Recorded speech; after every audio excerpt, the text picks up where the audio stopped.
Welcome to this episode of Daily Overdose of Papers. Today we will be talking about Protection and the Control of Information Sharing in Multics by Jerome H. Saltzer, published in Communications of the ACM, July 1974.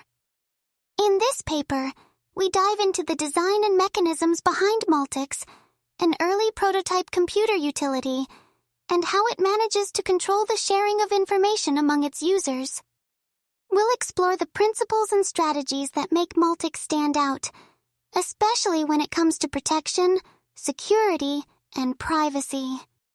So, let's get started and see what insights we can uncover from this snapshot of computer security history. Let's talk about the design principles that guided Multics.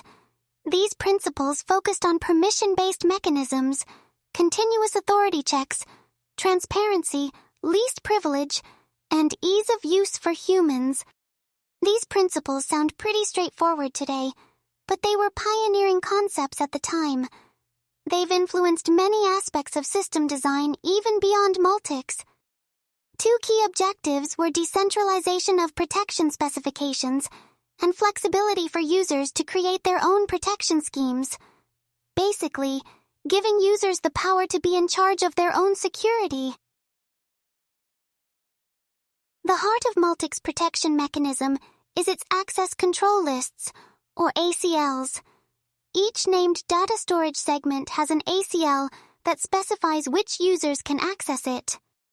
ACLs in Multics are quite flexible, allowing access to be granted not just to individuals, but also to groups based on projects or compartments. This allows for a nuanced approach to who gets to see what. And here's a fun fact. To protect privacy, Multics abandoned a name-checking scheme for ACLs that inadvertently revealed whether someone was a system user. That's attention to detail. Multics uses a hierarchical structure for its directories, which gives it a natural way to implement control over access. This means that if you can modify a directory, you're the boss of the access control lists for all objects in it. User authentication is key too. Each process in Multics carries its user's unique identifier, and you need the right password to get things going. Plus, they've got additional measures like interactive authentication for batch jobs and creative ways to protect and conceal passwords.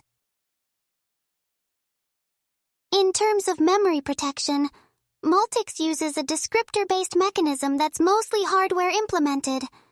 It's all about speed and making sure each memory reference is legitimate. And yes, they admit there are weaknesses, like too many programs with too much protected access and an overly complex user interface for access control. But it's all workable and nothing that can't be improved.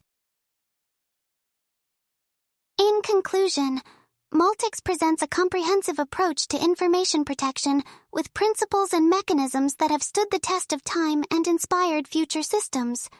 It's not without its flaws, but it's a solid foundation that has paved the way for computer security as we know it. Thank you for watching. If you liked this video, please like and subscribe. If you have any questions or comments, please leave them in the comments below. See you next time.